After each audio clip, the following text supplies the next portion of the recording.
علامہ صاحب، تو اہل سنت کا موقف کیا ہے اہل بیت کے بارے میں؟ میں یہ بات سمجھتا ہوں کہ یہ بات بالکل قطعی اٹل اور بالکل واضح ہے کہ اہل بیت اعظام جو ہمارے لیے انتہائی ہمارے سروں کا تاج ہے، ہمارے دلوں کی دھڑکن ہے، ہماری آنکھوں کی ٹھنڈک ہے، ہمارے کلیجے کا قرار ہے، اور ہماری ان کی محبت جو ہے وہ ہمارے لیے جو ہے نا مشعل راہ ہے۔ ان کی محبت جو ہے اس کے بغیر ہمارا ایمان تشنا رہتا ہے۔ ان کی محبت میں جب تک ہمارے دلوں کے اندر ان کی گہری محبت موجود نہ ہو، ہمیں اپنے آپ کو مسلمان کہلوانے کا بھی حق حاصل نہیں۔ یہ کیوں کر ممکن ہے کہ جس نبی نے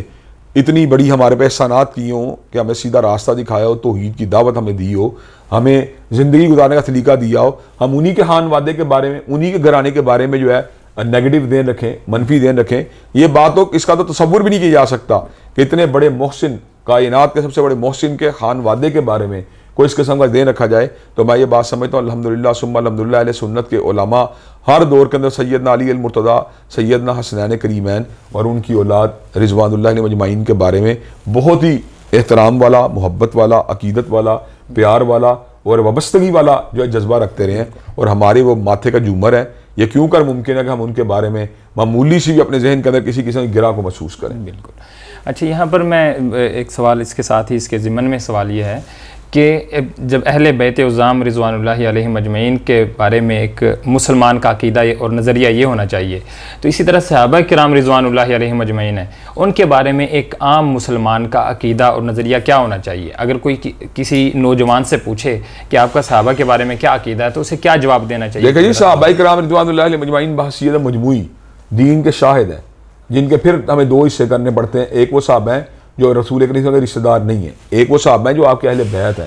یہ دونوں صحابہ ہیں، یعنی ان کو آپ کی صحبت یا آپ کی رفاقت کا اعزاز حاصل ہوا ہے، اور ان لوگوں نے نبی کریم صلی اللہ علیہ وسلم کے اعمال کو، آپ کے افعال کو، آپ کی سنن کو اور آپ کے تمام زندگی گزارنے کے طریقہ کار کو اپنی آنکھوں سے دیکھا ہے۔ ان آنکھوں کے ذریعے، ان کی گواہیوں کے ذریعے، ان کے اقوال کے ذریعے ہم نبی کریم صلی اللہ علیہ وسلم کی سیرت مطہرہ جو ہے اس کو جانچتے ہیں، اس کو دیکھتے ہیں، اور وہ ہم تک پہنچتی ہے۔ ہمیں ان کے اقوال کے اوپر اندھا اعتماد ہوتا ہے۔ صحابہ کرام رضوان اللہ علیہم اجمعین جب کوئی بات کہتے ہیں تو ہم اس کو بلا چونا چورا اس لیے مانتے ہیں، ہمیں پتہ ہے کہ اللہ تعالیٰ نے ان کے اندر ایک صداقت کو اور ان میں عدالت کو ودیعت کر کے رکھ دیا تھا، اور ان کے اندر ہمیں کسی قسم کا کوئی جو ہے نا ان کے اوپر کوئی ڈاؤٹ نہیں ہوتا، ان کی عدالت کے اوپر، ان کی شکاہت کے اوپر۔ نبی کریم صلی اللہ علیہ وسلم کا فرمان مبارک ہمیشہ ہمارے سامنے ہوتا ہے، خیر الناس قرنی، کہ بہترین لوگ میرے زمانے کے لوگ ہیں۔ جب آپ نے خود اپنے زمانے کے لوگوں بہترین کہہ دیا، اور بات لاجیکل بھی بنتی ہے کہ جنہوں نے اللہ تعالیٰ کے حبیب کے سامنے صلی اللہ علیہ وسلم کے سامنے زانو تلمس کا طے کیا ہو، ان سے اعلیٰ یا ان سے افضل ہستیاں کون سی ہو سکتی ہیں؟ چنانچہ ہمارا عقیدہ ہے کہ صحابہ کرام رضوان اللہ علیہم اجمعین